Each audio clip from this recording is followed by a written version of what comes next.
Nombre: Enrique Sueiro. Profesión: Asesor de comunicación directiva. Lugar de trabajo: Madrid. ¿Tu lugar favorito? Los jardines del Campo del Moro, en el entorno del recinto del Palacio Real de Madrid. ¿Tu mejor hábito? En lo profesional, ser resolutivo. ¿Una cosa que estás aprendiendo? A comprender la realidad y a contrastar dichos y hechos. ¿Un libro que recomiendes? El arte de la prudencia, de Baltasar Gracián. ¿Y una frase que te inspire o te defina? Pues la frase se atribuye a Quintiliano y dice así: no trates de ser mejor orador que persona, porque el público se dará cuenta. Muy buenas, soy José Luis Serrano y te doy la bienvenida a un nuevo episodio del podcast de EduHacking. En esta ocasión aprendemos sobre comunicación con Enrique Sueiro, doctor en comunicación, asesor de comunicación directiva y autor de libros como Brújula Directiva, Mentiras creíbles y verdades exageradas o Saber comunicar saber, que es precisamente el título del libro en el que nos vamos a centrar en la entrevista. Hablamos especialmente sobre la importancia de querer comunicar verdad y no solo la novedad, las diferencias entre escuchar para responder y escuchar para comprender, las características que tiene una persona mensaje o cómo diseñar mensajes efectivos. Además, Enrique nos deja pautas efectivas para antes, durante y después de una ponencia.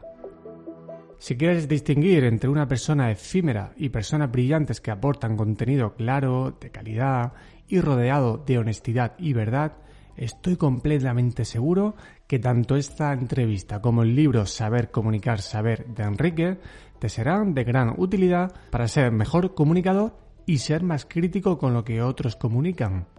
Y ahora sí, te dejo con Enrique Sueiro. Muy buenas, Enrique, ¿qué tal? Bienvenido al podcast. Muchísimas gracias y encantado de conversar contigo. Gracias a ti por aceptar la invitación, por buscar un hueco en esas agendas, en estas fechas tan complejas, aunque yo creo que ya todo el año es complejo, pero bueno, esta parte del año se hace difícil. Me gustaría, como ya sabes, hablar contigo de comunicación, los principios genéricos y luego de manera específica dentro de cómo comunicar ese saber experto.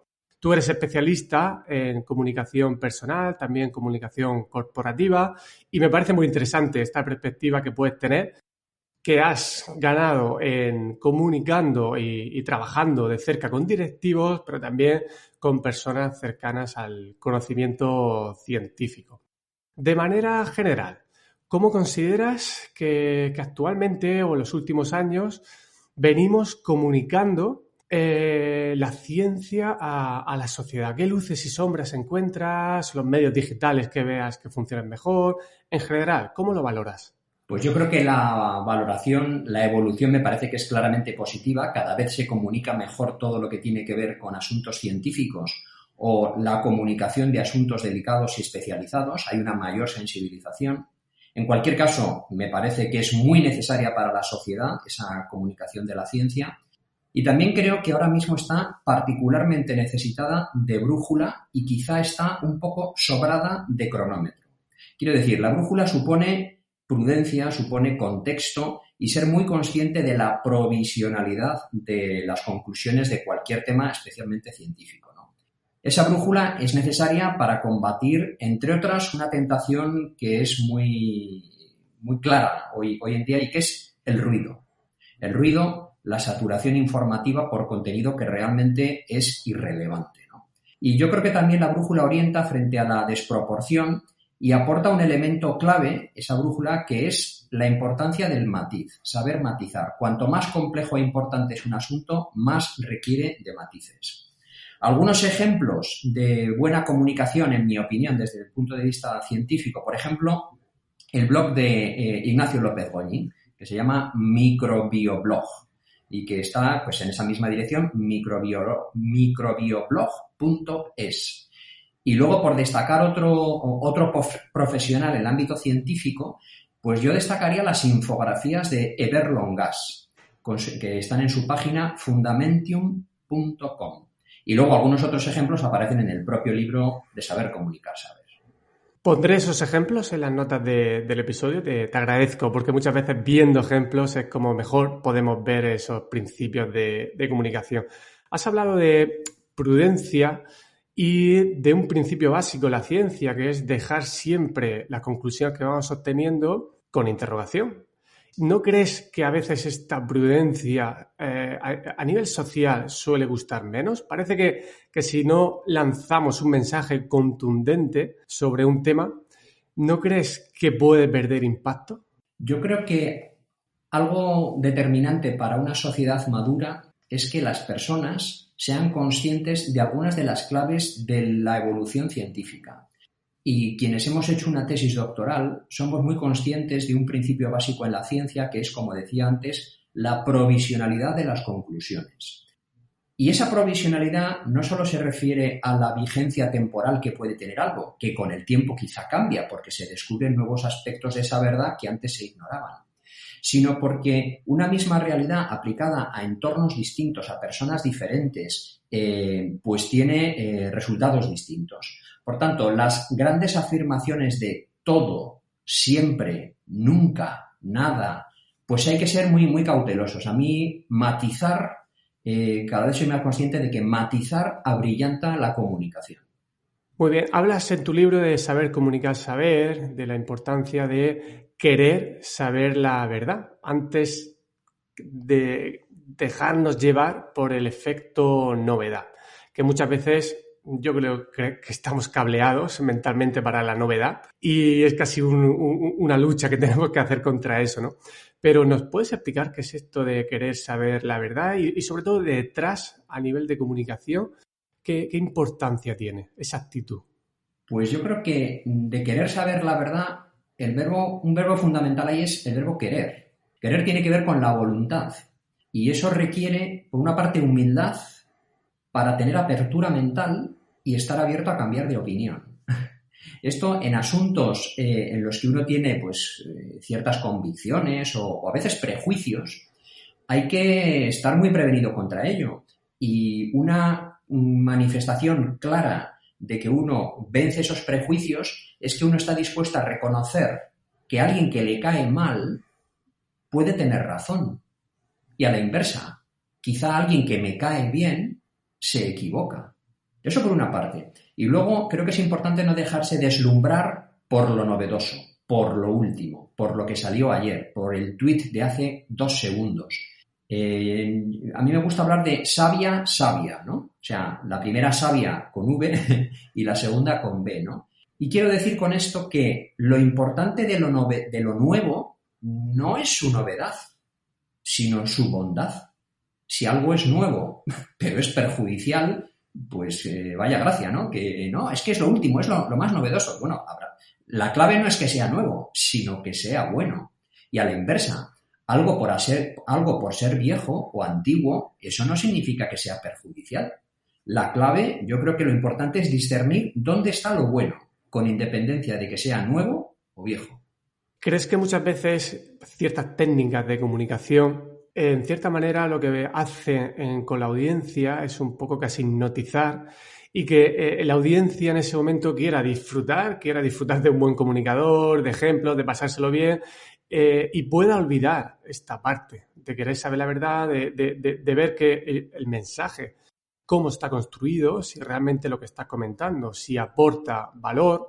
¿No crees que a veces ciertas técnicas de comunicación que sabemos que pueden funcionar, lo que están haciendo es hipnotizar a esa persona, que se vaya con sensación de haber aprendido, pero que luego realmente, por utilizar ciertas técnicas, el mensaje no cale?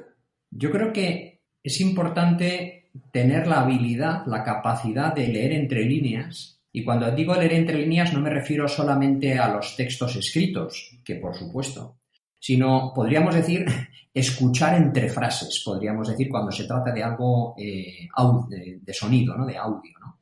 Con frecuencia se consigue anestesiar a las personas con frases grandilocuentes que suenan bien, o lo último, o esto es la solución para, o gran avance. Es cierto que hay cosas que suponen avances, pero junto con lo que supone de avance, conviene luego añadir los matices, que son los que dan el contexto adecuado para ubicar la relevancia que realmente tiene eso que se está comunicando, ¿no?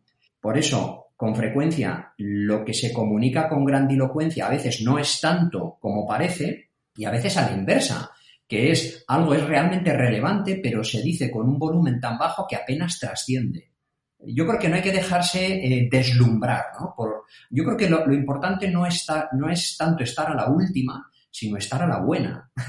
Y a veces estar a la buena supone estar a la primera y no necesariamente a la última.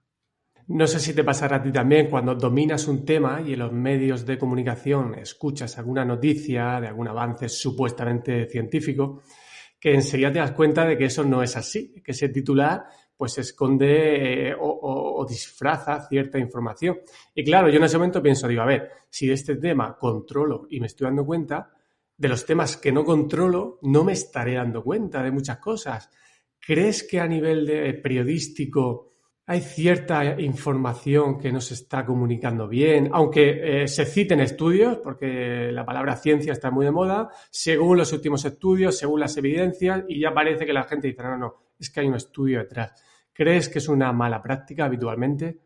Yo creo que la clave pasa por que los periodistas sean conscientes del impacto que sí tiene su trabajo, o sea, el impacto de un titular, el impacto de un tuit, y que la audiencia sea consciente de que lo que aparece en un titular, por razones evidentes, requiere muchos más matices de los que caben en unos pocos caracteres en un periódico o en un tuit, etcétera, ¿no?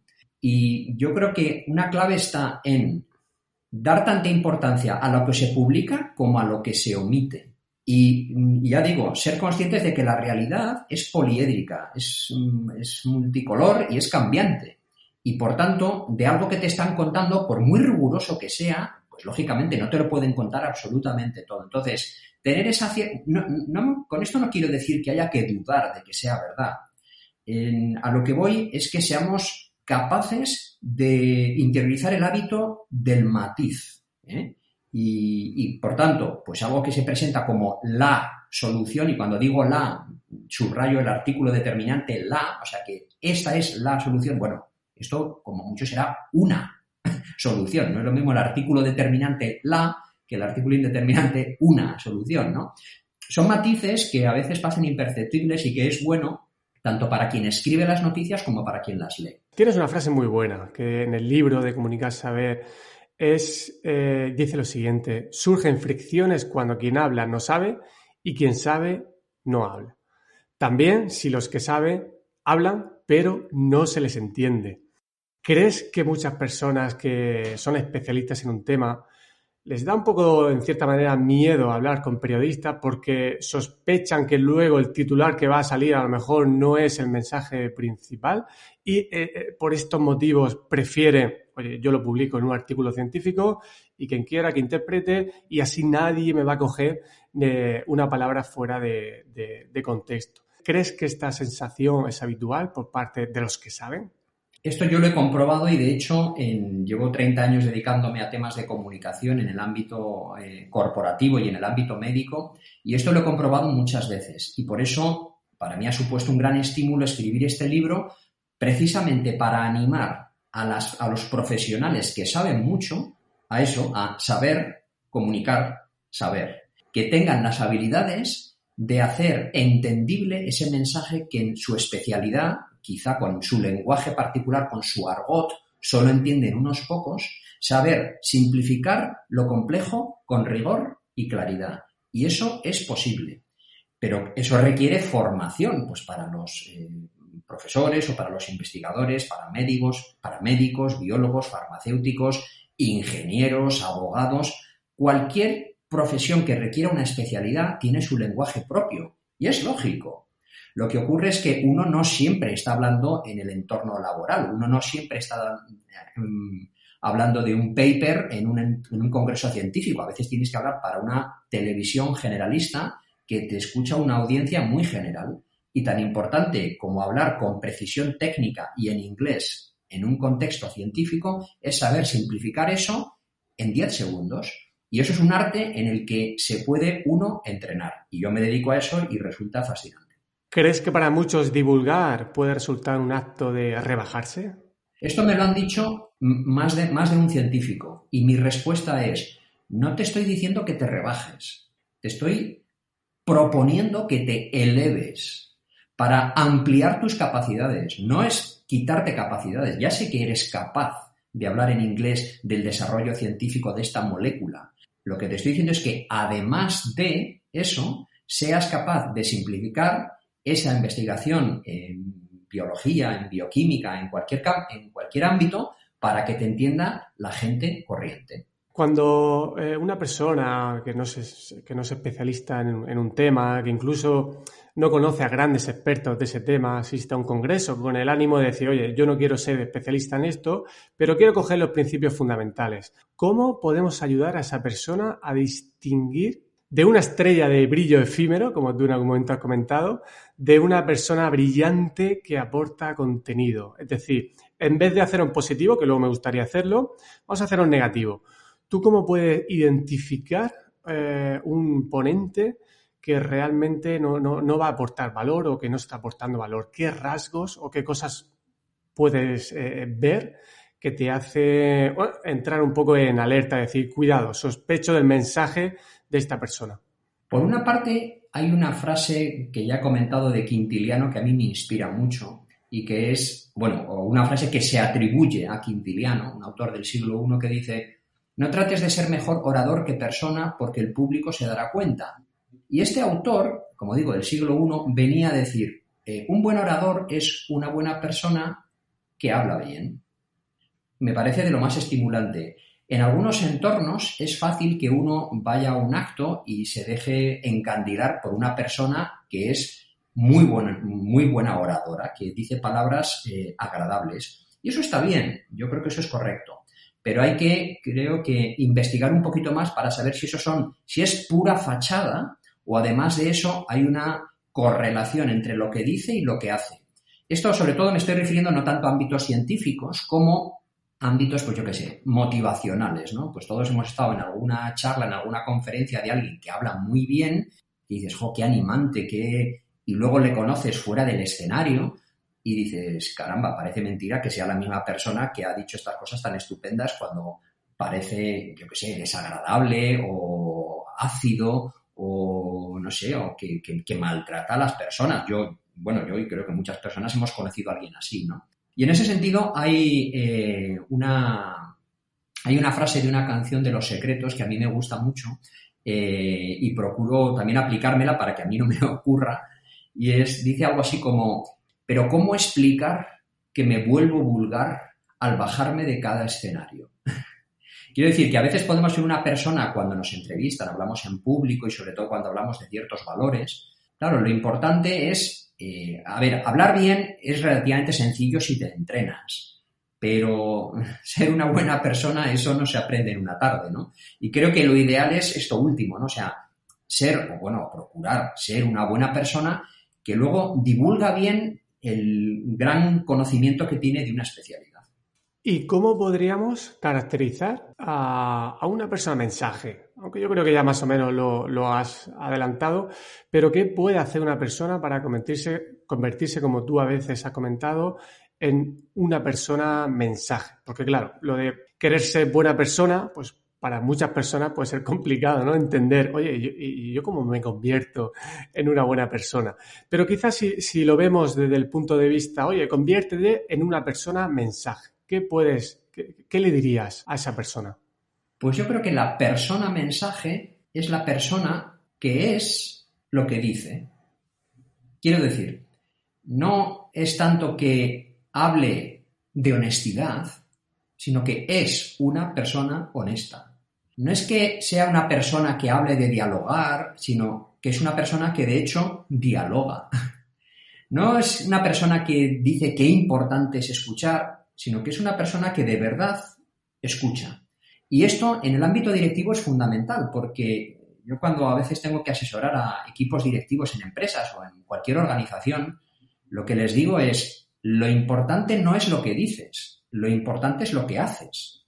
Bueno, realmente comunicamos con estos 4 factores: lo que decimos, lo que hacemos, lo que no decimos y lo que no hacemos.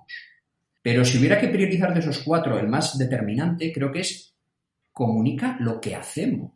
Por eso, cuando algunos directivos hablan de valores o de mensajes para animar a sus equipos, creo que la mejor manera de ayudar es vivir personalmente esos valores de los que luego hablas.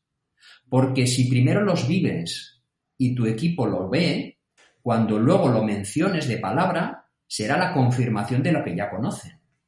Pero si uno habla de escuchar, de comprender, de colaborar, los mensajes van en esa línea, pero esa persona que lo dice no lo practica, cuanto más lo diga, más se desacredita, porque está haciendo más visible esa incoherencia entre lo que dice y lo que hace. Muy bien, has mencionado la parte de escuchar, que en varias ocasiones he visto que insiste, y me gustaría que pudieras explicar algo que parece sencillo, pero que luego en la práctica cuesta más. ¿Qué diferencia hay entre escuchar para responder y escuchar para comprender? Escuchar para contestar es lo que habitualmente hacemos. Alguien me dice algo, me pregunta, pues yo le respondo. Y ese es un nivel de escucha pues normal o, en fin, no sé cómo calificarlo. Es un nivel de escucha que tampoco aporta especialmente. Yo creo que la escucha que realmente aporta es escuchar para comprender. Y escuchar para comprender, como decía antes, requiere humildad para tener la apertura mental necesaria y estar abierto a cambiar de opinión cuando alguien me dice algo que no coincide con lo que yo opino. La diferencia es que cuando escuchamos para comprender, entonces es cuando crecemos. Entonces es cuando aprendemos. Entonces es cuando integramos, cuando crecemos juntos. Mientras que escuchar para contestar es simplemente un toma y daca, pero que es bastante estéril. Sueles ver en reuniones, comunicaciones, por ejemplo, en el ámbito de la empresa, que las personas, pues, no existe ni el silencio. Porque, claro, cuando una persona te ha dado su argumento, para procesar todo eso, antes de responder, tendríamos que tener esos silencios. ¿Crees que no se suele respetar este tiempo? O que incluso a veces lo mejor en una reunión podría ser decir, oye, lo vamos a dejar aquí, en este punto, voy a pensar en todo lo que me has dicho y mañana continuamos. Creo que es un gesto de escucha auténtico, ¿no? Es decir, me tomo un silencio, me tomo un tiempo. ¿Esto lo sueles ver entre, por ejemplo, los directivos? Pues no se practica mucho. Primero porque se considera que el silencio es un síntoma de debilidad. Y con frecuencia muchas personas creen que para ser un buen líder, para comunicar bien, hay que hablar mucho, hay que decir muchas cosas, hablar muchos idiomas, y creo que la clave no está tanto en la cantidad como en la relevancia de lo que tú transmites para que sirva y ayude a otras personas, ¿no? Hay un autor del siglo XIII que utiliza una comparación que a mí me gusta mucho cuando habla de lo que llama las 3 plenitudes. Y él habla de la plenitud del vaso, que dice, la plenitud del vaso, el vaso retiene pero no da. Tú tienes un vaso con agua, pues muy bien, pues ahí está, pero el vaso retiene pero no da. Luego habla de la plenitud del canal. Dice, un canal da pero no retiene. Y el último nivel es lo que llama la plenitud de la fuente. Y dice, la fuente genera, retiene y da. Con lo cual, qué bueno sería que todos fuéramos personas fuente, que generamos, retenemos, pensamos, maduramos, reflexionamos y lo compartimos. Claro, y eso lleva más trabajo. Por ejemplo, en medios sociales, ¿cuál es tu percepción de lo que la gente suele compartir? Es decir, ¿se da más información, se genera, se retiene, se dan esos 3 niveles que has comentado o la velocidad nos puede? Yo creo que falta brújula y sobra cronómetro. Hay mucha gente diciendo muchas cosas muy relevantes en volumen muy alto y repitiéndolo constantemente. Eso es ruido. Es cierto que entre esa mucha gente hay algunas personas que dicen cosas relevantes, pero lo normal es que quien dice cosas relevantes no diga cosas relevantes todos los días y a todas las horas, porque, en fin, hace falta tener una capacidad productiva espectacular para, no sé, cada 2 horas poner un tuit de algo realmente novedoso que aporte. Y yo creo que, vamos a ver, las redes sociales creo que son fecundas cuando las raíces personales son profundas. Quiero decir, si tengo algo interesante que aportar, entonces me viene muy bien tener esas redes sociales para difundirlo y compartirlo. Pero eso creo que por razones evidentes tiene que ser lo excepcional. Ya, como todos estemos continuamente hablando, porque continuamente se nos han ocurrido cosas, pues no sé, creo que eso no casa bien con la realidad. Sí, uno de los principios de las fake news es repetir muchas veces un mensaje y aunque el mensaje no sea verdad o no sea cierto o realmente no aporte nada, a base de esa repetición, al final es lo que estamos viendo que suele funcionar. Y aunque a la persona luego le intentes demostrar que ese mensaje era falso, ya es incluso hasta contraproducente, ¿no? Y luego también los propios algoritmos benefician la cantidad. Yo, por ejemplo, cuando veo el tema del podcast, ver los posicionamientos, pues uno de los principios que siempre sueles encontrar es publicar mucho contenido. Y esto pasa con los blogs, esto pasa con el podcast, pasa con las redes sociales. Es decir, el algoritmo de estas herramientas va a premiar a las personas que más cantidad de trabajo estén publicando. Y la calidad, pues ahí no se está midiendo demasiado. A mí mismo me ha pasado muchas veces de decir un contenido que yo considero que es valioso y si no lo he movido lo suficiente, pues apenas tiene luego ese impacto que tú crees en cifras, ¿no? Y esto te hace un poco caer en esa trampa de caer en la insistencia de lanzar ciertos mensajes. ¿Crees que podríamos lanzar alguna solución para este tipo de actitudes o al menos para ser más conscientes? Pues yo creo que la clave está justamente en esto que acabas de decir, ser consciente. Y mi propuesta es tener la inquietud personal e intelectual de buscar personas que aportan, con independencia de que hablen mucho, con independencia de que publiquen mucho. O sea, lo que decíamos antes, algo no es bueno porque sea nuevo. Si es bueno, es porque es bueno, pero no porque sea nuevo. Entonces, ser capaces de discernir quién realmente aporta, con independencia de que en los rankings esté en el número 1 o en el número 2. Es más, con frecuencia, no siempre, pero con frecuencia, lo que más se lee, lo que más gusta, los likes y todo esto, realmente son aportaciones irrelevantes, pero que tienen, pues que gustan, ¿no? Cada uno es muy libre, por supuesto, de dar un me gusta a lo que uno quiera, ¿no? Pero a mí lo que me estimula, lo que me supone un acicate es quién escribe algo que realmente a mí me aporta. Y normalmente, hay excepciones, suelen ser personas que no dicen mucho, pero lo que dicen es profundo y me hace pensar. Y esto nos lleva a otra derivada que es la importancia de escuchar a personas que no opinan como yo. Porque si yo estoy continuamente escuchando a quien opina como yo, en el fondo me estoy escuchando a mí mismo y eso es bastante empobrecedor. Sí, buscamos un eco y ese sesgo de confirmación, ¿no? De decir, bueno, tengo una idea, voy a intentar sostener esta idea, pues al final siempre vas a encontrar a alguien que piense de esa manera. Pero claro, si omites la otra parte, pues estás perdiendo crecimiento seguro. ¿Cómo podemos construir, Enrique, un mensaje que sea efectivo?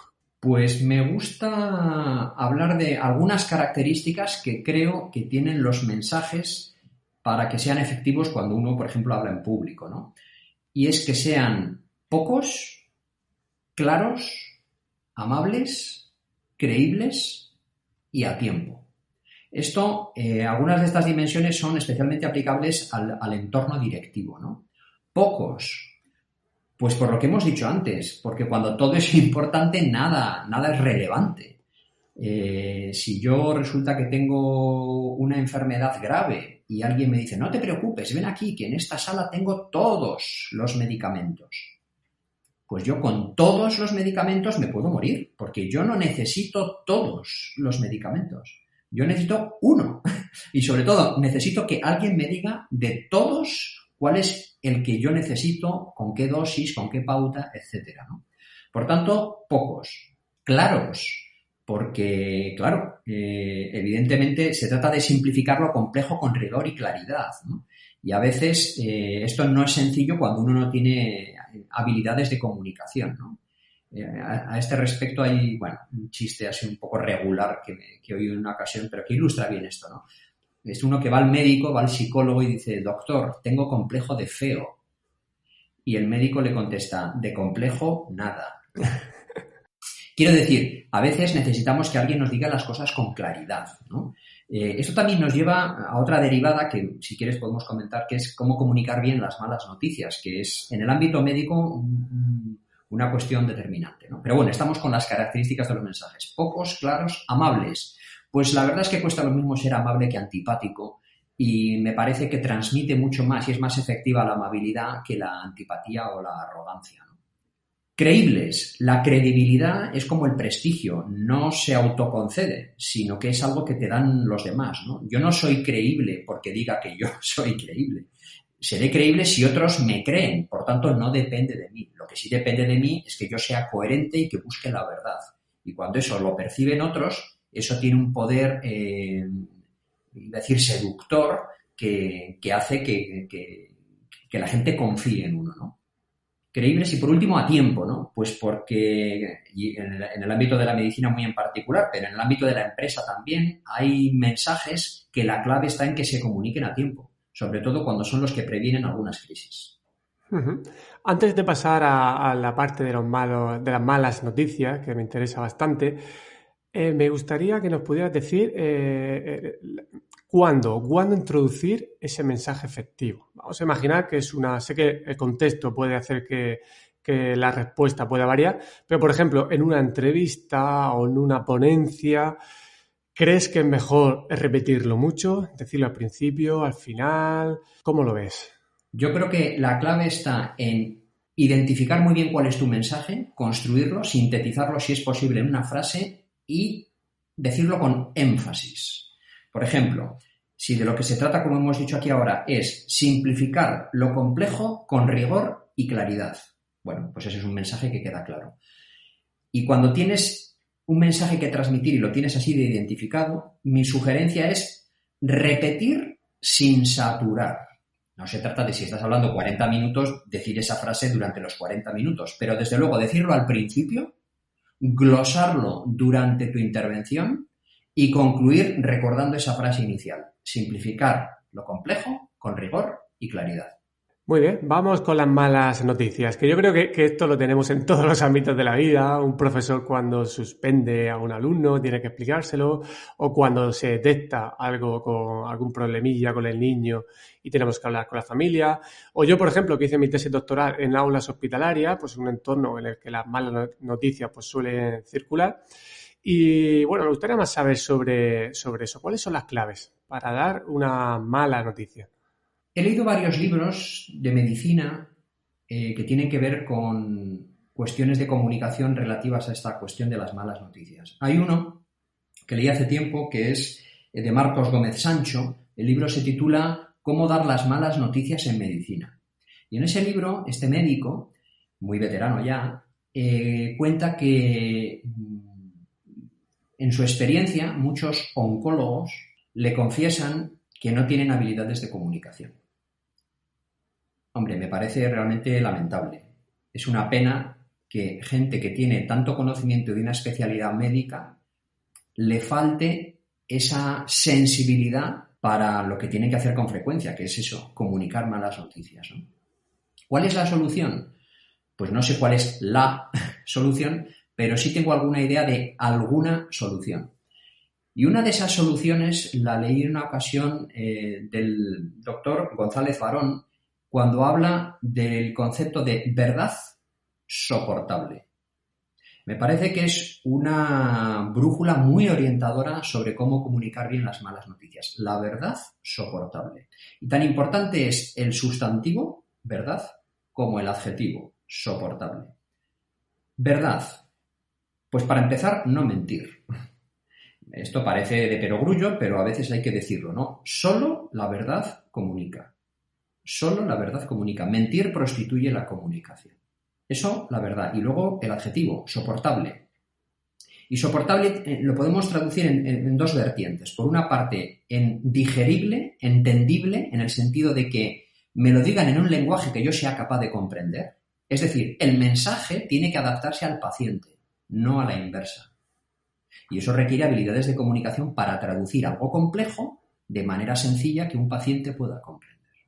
Esa es la primera vertiente de soportable.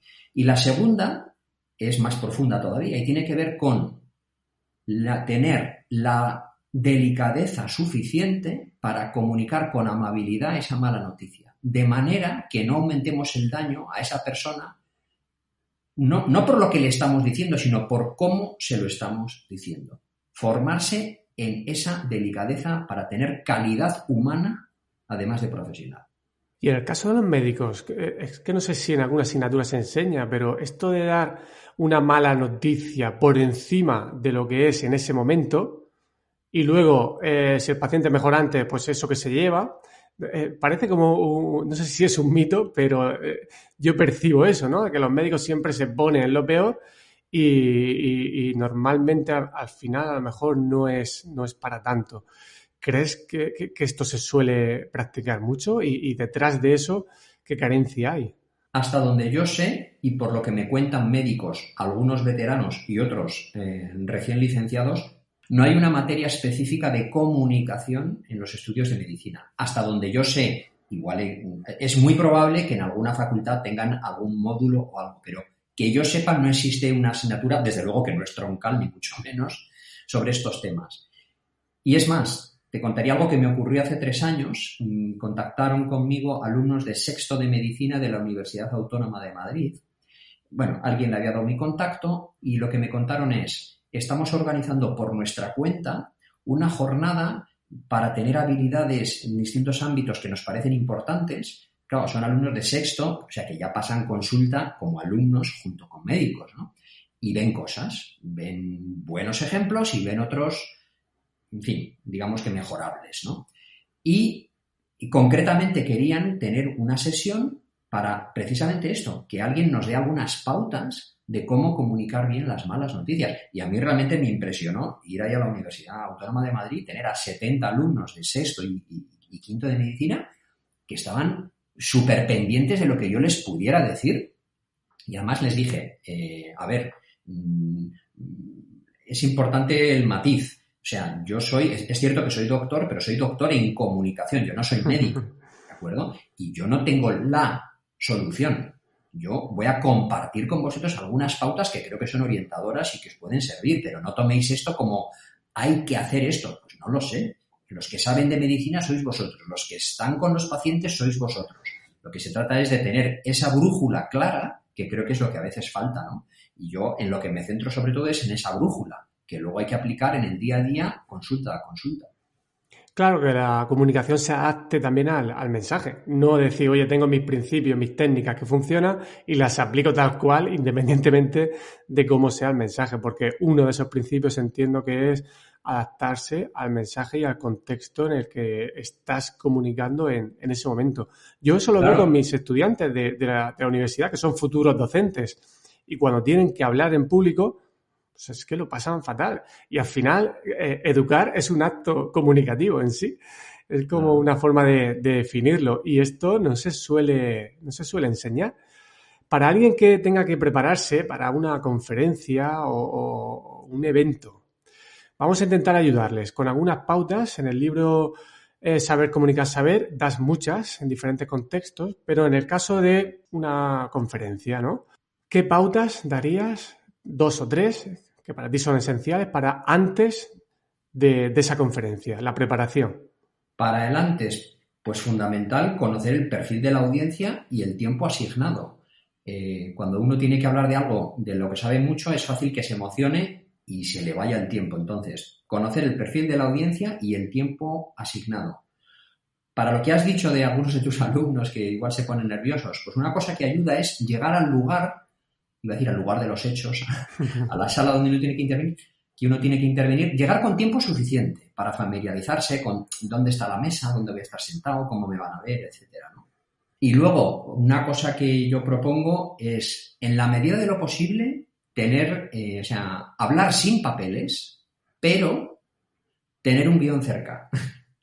Porque si en un momento determinado pues uno se queda en blanco, que a uno le puede ocurrir, hombre, tener una muleta ahí en la que apoyarse, ¿no? Bueno, y muchos más consejos, pero en fin, por decir 3, pues ahí van esos 3. ¿Y para el durante y después? Porque muchas veces el después no lo cuidamos y a veces hay cosas muy interesantes que pasan después de una ponencia si se cuida. ¿Qué consejos darías ahí? 2 o 3 también. Pues para el durante, decir lo importante al principio, porque así queda claro y lo puedes repetir y no vaya a ser que luego te vayas por las ramas y te olvides de decir justo lo importante, ¿no? Eso en cuanto al contenido. En cuanto a la forma, creo que hay 2 cuestiones determinantes. Uno, tener, pero sobre todo transmitir serenidad. Y para eso hay que tener controlados los nervios. Eso ya nos llevaría a otros temas, que también hay algunos trucos para controlarlos. Pero bueno, tener y muy especialmente transmitir serenidad. Y otra cosa clave también para el durante, que es no empeñarse en querer contarlo todo. Porque se suele decir que cuando quieres agotar un tema, lo que consigues es agotar a la audiencia. Y para el después, me preguntas. Bueno, ahí hay varios después. Un primer después puede referirse a si hay un coloquio posterior, por ejemplo, ¿no? Pues mirar y escuchar a quien pregunta en el coloquio. Y en alguna ocasión creo que es bueno tener 2 palabras para responder que, si somos honrados, en alguna ocasión debemos decir. Y esas 2 palabras son: no sé. No pasa nada por en alguna ocasión responder que uno no sabe. Le han hecho una pregunta, pero pues mira, pues desconozco los detalles fundamentales. Es que no sé y no tengo una opinión formada para decírtelo, ¿no? No pasa nada por decirlo de vez en cuando. Ya digo, de vez en cuando, ¿no? No se trata de responder a todas las preguntas con ese no sé, ¿no? Y un después de las intervenciones, ya cuando ha acabado la conferencia, el coloquio y tal, es lo que me gusta llamar gestión de percepciones. Analizar cuál ha sido el impacto que ha tenido lo que hemos dicho. Porque podemos tener la impresión personal de que ha quedado claro lo que he transmitido, pero hay que ser conscientes de que en comunicación, a efectos de comunicación, lo decisivo no es lo que yo digo, sino lo que los demás entienden. Sí, al final yo creo que se siguen viendo las cosas que has dicho al principio, es decir, tener honestidad, el querer ayudar a la otra persona, el querer escuchar. Y esto, ese no sé, yo creo que a todos como audiencia en algún momento nos encanta ver que el experto que tenemos ahí idolatrado, y en un momento determinado te dice: oye, pues no lo sé, te lo voy a consultar, déjame tu correo y te daré una respuesta en la medida de lo posible. Esa me parece una reacción de lo más prudente. No lo sé, déjame que lo averigüe y cuando tenga una opinión formada o los datos suficientes, con mucho gusto lo comparto contigo. Perfecto. Pero cómo cuesta, ¿eh? Cuando uno ya se pone en esa posición de experto, recordar esto y no tener ese miedo de decir: oye, es que yo no lo sé todo. Es que no lo sé. Y no lo sé todo, pero tengo esa curiosidad por querer saber. Yo creo que eso es súper, súper potente. Muy bien, Enrique, tú has hecho muchas entrevistas. ¿Cómo hay que prepararse para una entrevista? ¿O no nos preparamos? Pues, hombre, es evidente que la preparación... las mejores improvisaciones son las que se preparan, ¿no? Se cuenta y además tener muy claro lo que uno quiere transmitir. Ya lo hemos dicho antes, ¿no? Pues si tienes una frase que resuma tu mensaje, pues mejor, ¿no? Se cuenta de Henry Kissinger, que fue secretario de Estado norteamericano. Se contaba lo que solía decir en las ruedas de prensa. Y es que después de lanzar sus mensajes iniciales, luego solía decir: bueno, y ahora, ¿tienen alguna pregunta para mis respuestas? Es decir, él ya tenía muy claro lo que iba a contestar con independencia de lo que le preguntaran, ¿no? Bueno, esto es una exageración y ya está llevado al límite, ¿no? Pero lo que está claro es que uno debe tener muy claro cuál es el mensaje que quiere transmitir y hacerlo, desde luego, ¿no? Y luego también, tan importante como eso, es lo previo, ¿no? Que es conocer al entrevistador y conocer exactamente cuál es el interés del entrevistador. O sea, a mí me van a entrevistar por qué tema, qué es lo que les interesa, ¿no? y conciliar esas dos cosas, el interés de quien te quiere entrevistar y preguntar algo con el mensaje que tú quieres transmitir, ¿no? Y en esa preparación yo destacaría dos cosas. Una, prever preguntas previsibles y ser prudente para responder a las imprevistas, sobre todo si se refieren a asuntos delicados. Muy bien. Y ya para ir finalizando, Enrique, ¿a qué persona me recomendarías entrevistar? Pues a mí hay un profesor profesor y asesor también de directivos que me gusta mucho por lo que dice, por lo que escribe y hasta donde le conozco por cómo es, ¿no? Que es Javier Fernández Aguado.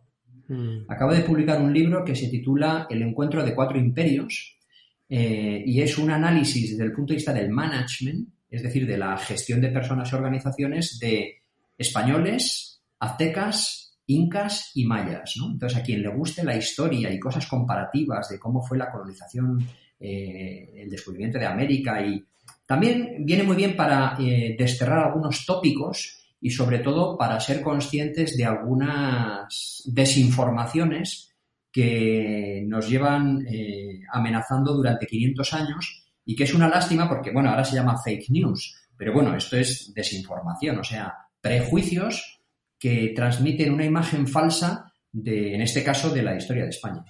Muchas gracias. He escuchado alguna vez alguna entrevista suya. Sé que tiene muchos libros, que es un buen escritor también, y a ti mismo también he visto que lo has citado, ¿no? En tus libros, en tus conferencias, lo sueles citar. Y además habla mucho de esa historia y dice, tú has recogido esa frase de algo así como saber historia no sirve de nada, pero si no la sabes, ¿cómo acababa? Sí, saber historia no sirve para nada, pero si no sabes historia no sabes nada. Eso es, correctamente. Es decir, yo también, que me gusta leer cosas de historia y acabo de publicar otro libro a propósito precisamente de la leyenda negra, que se titula Mentiras creíbles y verdades exageradas, una de las cosas que te das cuenta es cómo cosas que ahora mismo nos parecen novedosas, por ejemplo eso, las fake news, ¿no? Pues, o sea, la leyenda negra, bueno, no me voy a extender porque eso es otro libro, ¿no? Pero es algo que empezó a configurarse hace 5 siglos, ¿no? Y desde el siglo XVI hasta hoy, con variantes, evidentemente, y adaptaciones, pues sigue vigente, ¿no? Es un fenómeno de lo más curioso. Sí, conocer la historia sin duda nos ahorraría muchos problemas con el efecto novedad. Pues Enrique, muchísimas gracias. Antes de despedirte, me gustaría que nos pudieras decir dónde te pueden encontrar, ya sea de manera presencial en la web, como tú quieras. Bueno, de manera presencial en Madrid, habitualmente, que es donde vivo.